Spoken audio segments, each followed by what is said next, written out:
Hello friends, welcome to Shyam sir official. मैं श्याम लिल्लारे एक बार फिर आप सभी के सामने।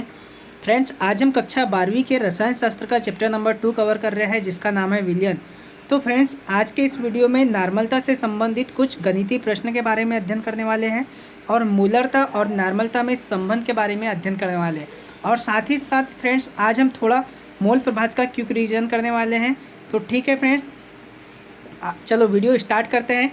वीडियो स्टार्ट करने से पहले आप सभी से एक रिक्वेस्ट करना चाहूँगा, यदि आप हमारे चैनल पर नए हैं तो चैनल को सब्सक्राइब कर बेल आइकन को इनेबल कर लें, जिससे फ्रेंड्स इस तरह की वीडियो जब भी चैनल पर अपलोड होगी आपको इसका नोटिफिकेशन सबसे पहले मिल जाएगा। तो चलिए स्टार्ट करते हैं। चलो देखिए फ्रेंड्स, कल हमने देखा था कि नॉर्मलता क्या होता है, और नॉर्मलता के बारे में एक बार क्विक रिवीजन कर लेते हैं हम लोग कि क्या होता है नॉर्मलता। 1 लीटर आयतन में विलय ग्राम तुल्यांकों की संख्या उस विलयन की नॉर्मलता कहलाती है। और नॉर्मलता इजिकल टू मैंने बताया था विलय के ग्राम तुल्यांक की संख्या और विलयन का आयतन। कल हमने इसके बारे में अध्ययन कर लिया था और बहुत अच्छे डिटेल तरीके से अध्ययन किया था फ्रेंड्स। तो जिसने प्रीवियस वीडियो को नहीं देखा है वे प्लेलिस्ट में जाकर प्रीवियस वीडियो को देख ले, तभी आपको आगे का टॉपिक समझ में आएगा। ठीक है फ्रेंड्स, देखो इसमें और मैंने एक फार्मूला बताया था आपको कि क्या नॉर्मलता इजिकल टू नॉर्मलता को कैपिटल एन से प्रदर्शित करते हैं, और विलय का द्रव्यमान अपॉन विलय का तुल्यांकीय भार इंटू विलयन का आयतन, है ना। या हम इसे और एक फार्मूले के रूप में इस प्रकार से लिख सकते हैं फ्रेंड्स कि एन इजिकल टू विलय का द्रव्यमान WB, ठीक है, अपॉन विलय का तुल्यांकीय भार, तो तुल्यांकीय भार को EB से प्रदर्शित करते हैं फ्रेंड्स। तो EB इंटू विलयन का आयतन V। यदि ये मिलीलीटर में दिया है फ्रेंड्स तो आपको 1000 का गुना करना पड़ेगा ऊपर में, ठीक है। अगर ये मिलीलीटर न देते हुए लीटर में दिया है तो आपको 1000 के गुना करने की किसी भी प्रकार की ज़रूरत नहीं है, ठीक है फ्रेंड्स। तो इतनी बात आपको समझ में आ गई होगी। और कल के वीडियो में मैंने आपको बता दिया था कि तुल्यांकीय भार किस प्रकार से निकाला जाता है। परमाणु का तुल्यांकीय भार किस प्रकार निकालते हैं, अम्ल का तुल्यांकीय भार, क्षार का तुल्यांकीय भार और लवण का तुल्यांकीय भार, सभी का तुल्यांकीय भार निकालने की पूरी प्रोसेस मैंने प्रीवियस वीडियो में बता दिया है। तो चलिए फ्रेंड, आज हम नॉर्मलता से संबंधित कुछ गणितीय प्रश्न के बारे में अध्ययन करते हैं। तो स्टार्ट करते हैं। मेन हमारी हेडिंग रहेगी नॉर्मलता से संबंधित गणितीय प्रश्न। नॉर्मलता से संबंधित महत्वपूर्ण गणितीय प्रश्न।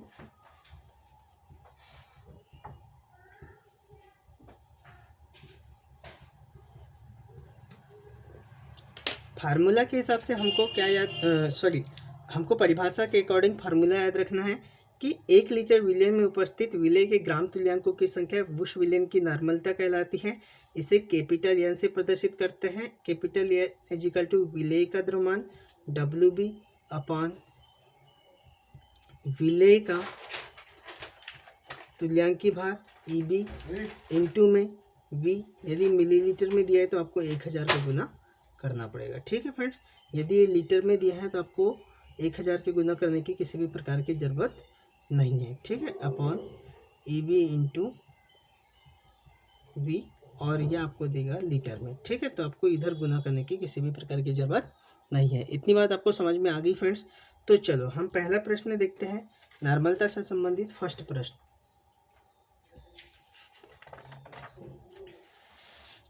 NaOH के क्वेश्चन लिखिएगा, साथ ही साथ नोट डाउन करते हुए भी चलिए आप अपने साथ में।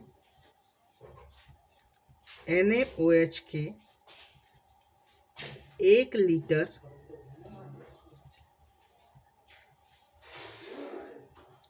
लीटर विलयन में 5 ग्राम NaOH घुला है। 5 ग्राम NaOH घुला है, तो विलयन की नॉर्मलता याद कीजिए।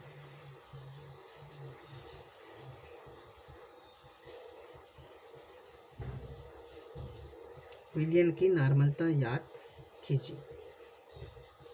इस प्रश्न को ध्यान से पढ़िए फ्रेंड्स कि सबसे पहले आपके पास क्या क्या दिया है।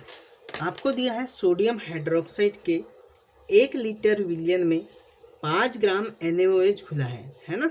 मतलब हमारे पास विलेय पदार्थ की कितनी मात्रा है, 5 ग्राम, और विलायक की मात्रा कितनी, विलयन का लीटर में आयतन 1 लीटर, है ना। तो देखो हमको किस किस चीज़ की ज़रूरत है। सबसे पहले जो भी दिया है हम उसे यहाँ पर लिख लेते हैं। सबसे पहले दिया है आपके पास विलेय का द्रव्यमान, विलेय का द्रव्यमान जिसको हम WB से प्रदर्शित करते हैं। आपको दिया है 5 ग्राम, ठीक है। सेकेंड बात आपको दिया है विलयन का आयतन, कितना दिया है, लीटर में दिया है, लीटर में, तो 1 लीटर, इसे हम V से प्रदर्शित करेंगे, 1 लीटर दिया है, ठीक है फ्रेंड्स। और आगे आपको किसकी क्या निकालना है, आपको तुल्यांकी भार निकालना है ना। किसका तुल्यांकी भार निकालना है, NaOH का तुल्यांकी भार। तो आप लिखेंगे NaOH का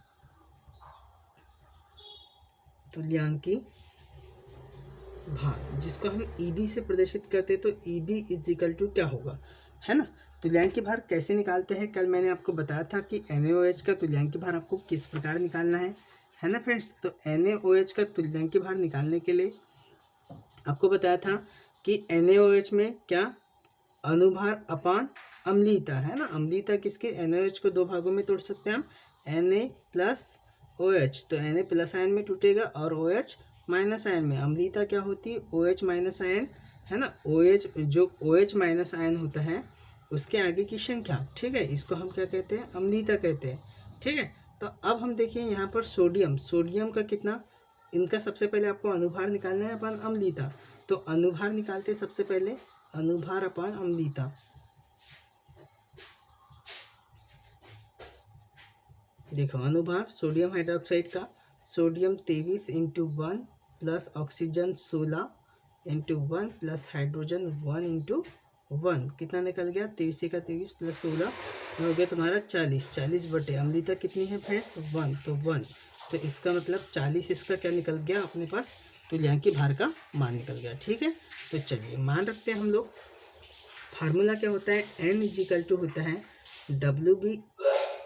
WB अपॉन में EB इंटू में V, है ना। तो मान रखिएगा यहाँ पर N नॉर्मलता इजिकल टू WB का मान कितना दिया है अपने पास, 5 ग्राम दिया है, 5 अपॉन EB का मान कितना निकाले हमने 40 इंटू V 1, 5 का 5, 5 8 40, 1/8 अर्थात 0.12, है ना। ये क्या निकल गई, अपनी नॉर्मलता निकल गई, ठीक है फ्रेंड्स। तो हमने ये इस प्रकार से पहला प्रश्न देखा है।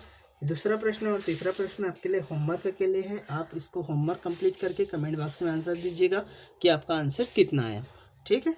चलो क्वेश्चन नंबर 2 नोट कीजिएगा।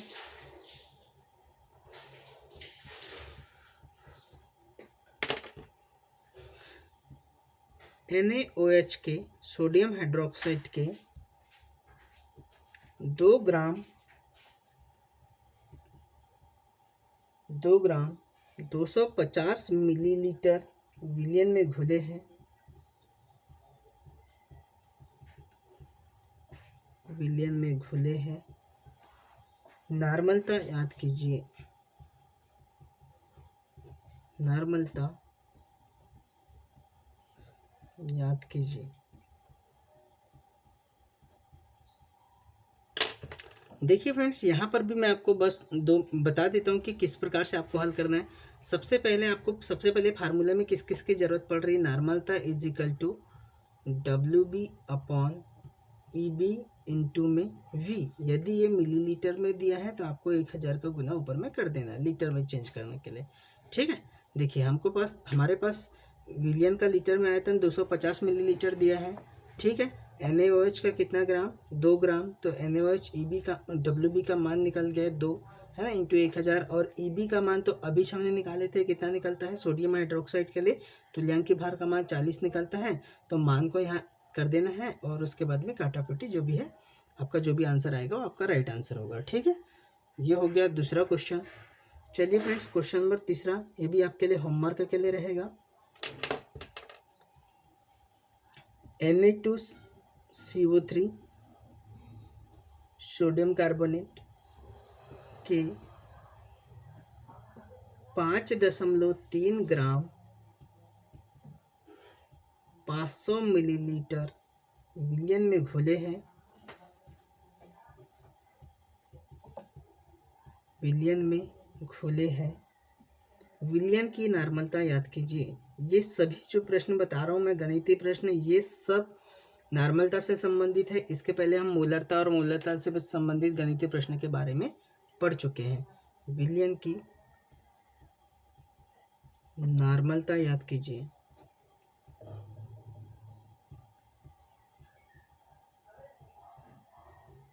देखिए फ्रेंड्स, यहाँ भी हमें फार्मूला याद रखना है। नॉर्मलता is equal to WB into 1000 upon में EB इंटू V, और ये मिलीलीटर में। ठीक है, WB का मान आपके पास दिया है 5.3 ग्राम। 1000 का मान तो रखने की जरूरत है, 1000 ज्यों कहते हैं। EB का मान निकालना है फ्रेंड्स। Na2CO3 के लिए EB का मान निकाल लीजिएगा आप। अनुभार अपान धनायन की संख्या है ना। ठीक है, धनायन जो भी है तो अनुभार निकाल सकते हैं आप लोग। 23 into 2 plus carbon 12 into 1 plus oxygen 16 into 3 है ना। इसको 8 कीजिएगा और धनायन इनको हम तोड़ते हैं तो Na 2Na plus ion plus CO3 2 minus ion है ना। ये इस प्रकार से टूटेगा। तो यहाँ पर देखते हैं हम लोग धनायन की कितनी है, सही 2 है, तो ये 2 आ जाएगा अपॉन में। इसको हल कीजिएगा, जितना भी आंसर आता है आप यहाँ पर रख दीजिएगा, ये आपका राइट आंसर बन जाएगा। ठीक है, चलिए फ्रेंड्स, तो हम यहाँ पर सिर्फ 2 या 3 ही प्रश्न देखते हैं नॉर्मलता से संबंधित। बाकी प्रश्न ज़्यादा इम्पोर्टेंट नहीं है। ठीक है, चलिए अब हम आपको नया टॉपिक पढ़ाने वाले हैं, और नया टॉपिक का नाम है फ्रेंड्स कि नॉर्मलता और विलयन की मोलरता दोनों में संबंध है ना। और यहाँ से भी प्रश्न बनते हैं एग्जाम में, तो आप नेक्स्ट टॉपिक डालिएगा विलयन की नॉर्मलता व मोलरता में संबंध।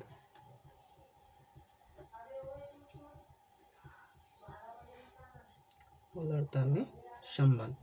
देखो ये संबंध क्या होता है कि जो नॉर्मलता होती है, नॉर्मलता और फार्मलता, नॉर्मलता और मोलरता का अनुपात, नॉर्मलता एवं मोलरता का अनुपात अम्ल की क्षारकता या क्षार की अम्लकता या लवण की संयोजकता के बराबर होता है। ठीक है, अम्ल की यहाँ N इजिकल टू मैंने क्या बताया, अम्ल की क्षारकता, अम्ल की क्षारकता या क्षार की अम्लता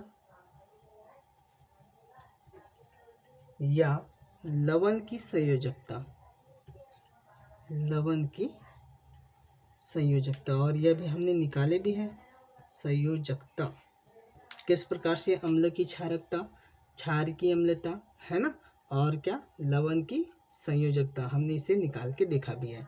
ठीक है फ्रेंड्स, तो इतनी बात आपको समझ में आ गई कि विलयन की नॉर्मलता और मोलरता में क्या संबंध है। ठीक है, और यहाँ से अपने को प्रश्न बनते हैं।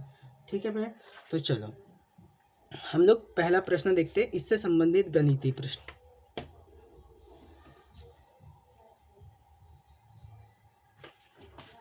पहला प्रश्न आपके पास दिया है, क्वेश्चन फर्स्ट, 0.2 नॉर्मलता Na2CO3 की मोलरता याद करो, की मोलरता याद करो। देखिए फ्रेंड्स, आपको क्या क्या दिया है। सबसे पहले तो आपको नॉर्मलता दिया है, कितने दिया है, 0.2 है ना। अब आपको क्या काम करना है, Na2CO3 में, Na2CO3 में धनायन की संयोजकता बताना है आपको। धनायन की संयोजकता कितनी होगी बताइए। इसको हम तोड़ते हैं, Na 2Na plus ion plus CO3 2 minus ion, कितनी है, 2। ठीक है, इसकी तो आप N का मान लिख लीजिएगा 2। हमारे पास फार्मूला क्या होता है, N इजिकल टू नॉर्मलता अपॉन मोलरता।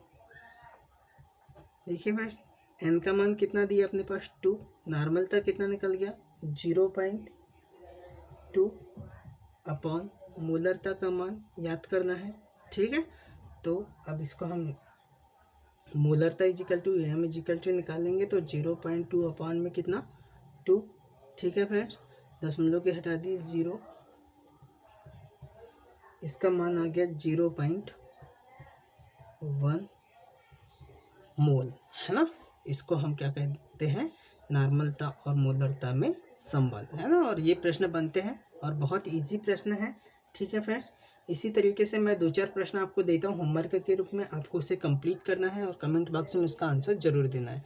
ठीक है फ्रेंड्स, यदि नहीं बनते तो भी बताना है, ताकि मैं आपको नेक्स्ट टॉपिक जब भी पढ़ाऊँ तो उसके पहले आपको ये सारी चीज़ें को रिवाइज कर दूँ। ठीक, क्वेश्चन नंबर 2 की बात करते हैं।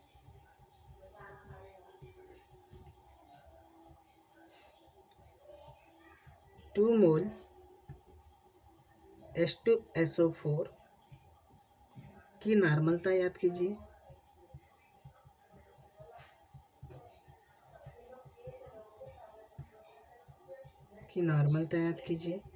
फ्रेंड्स दी सेम उसी प्रकार हल करना है, नॉर्मलता और मोलरता में संबंध वाले फार्मूले से।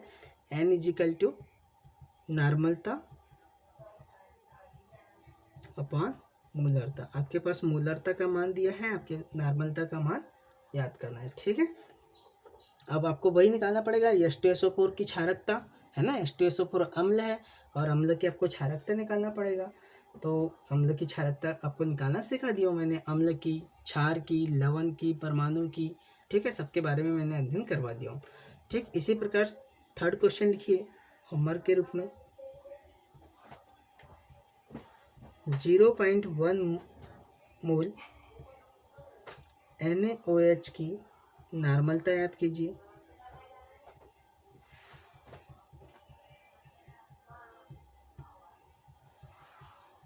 है ना, आपके पास मोलरता का मान दिया है, आप नॉर्मलता निकाल सकते हैं।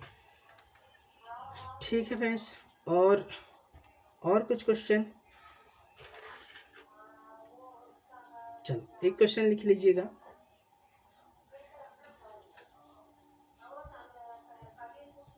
क्वेश्चन नंबर 4, 500 मिलीलीटर जल में 3.15 ग्राम ऑक्जेलिक अम्ल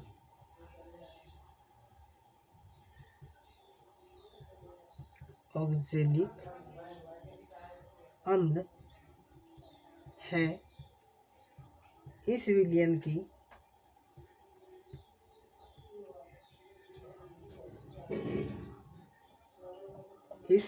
की नॉर्मलता याद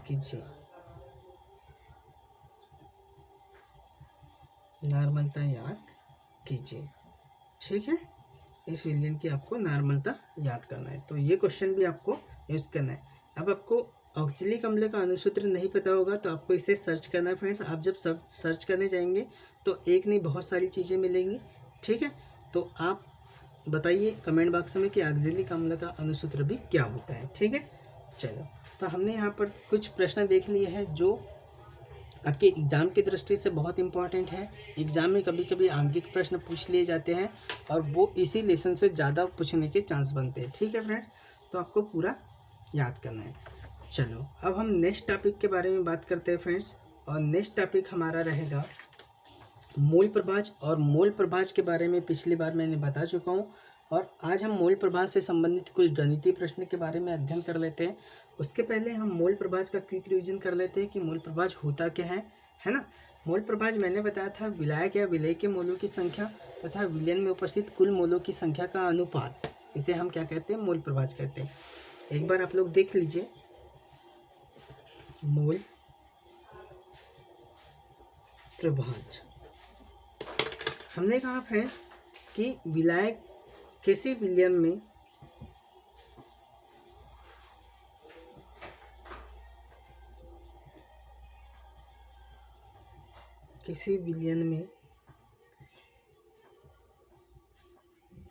विलायक या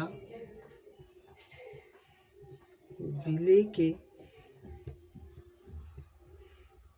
मूलों की संख्या तथा विलयन में उपस्थित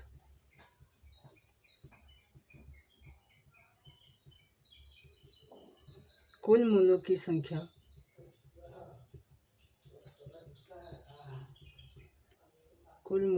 संख्या के अनुपात को मूल प्रभाज कहते हैं। ठीक है, मूल प्रभाज कहते हैं। इसे कैपिटल एक्स से प्रदर्शित करते हैं।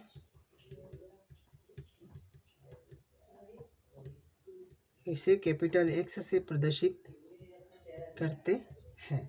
मूल प्रभाज क्या होता है फ्रेंड्स? तो आपको एक्स इजिकल टू लिखना है विलायक या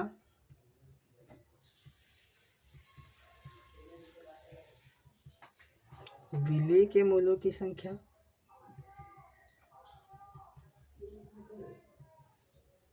अपॉन विलयन में उपस्थित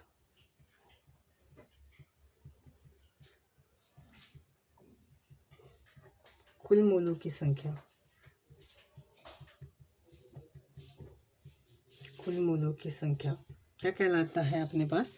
इसे हम कहते हैं फ्रेंड्स, विलयन में उपस्थित कुल मूलों की संख्या को मूल प्रभाज कहते हैं। ठीक है, देखो अब विलय के मूलों की संख्या और विलयन में उपस्थित कुल मूलों की संख्या। तो विलयन में उपस्थित कुल मूल कौन कौन से होते हैं? विलयन में दो घटक होते हैं, एक होता है विलय और दूसरा होता है विलायक, है ना। एक होता है विलय और दूसरा होता है विलायक।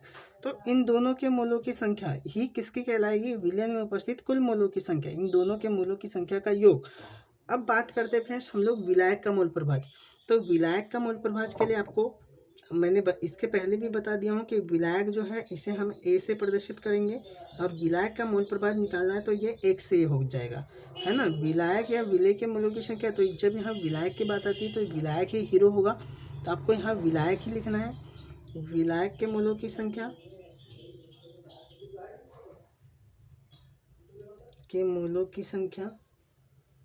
इसको हम Na से प्रदर्शित करते हैं अपॉन विलायक के मूलों की संख्या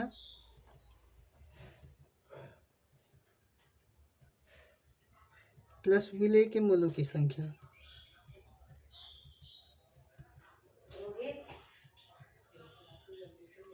विलायक के मूलों की संख्या Na अपॉन विलायक के मूलों की संख्या Na प्लस Nb, तो ये XA का मान निकल गया। ठीक है, इसी प्रकार फ्रेंड्स XB का भी मान निकालना है तो same XB is equal to NB upon Na plus NB।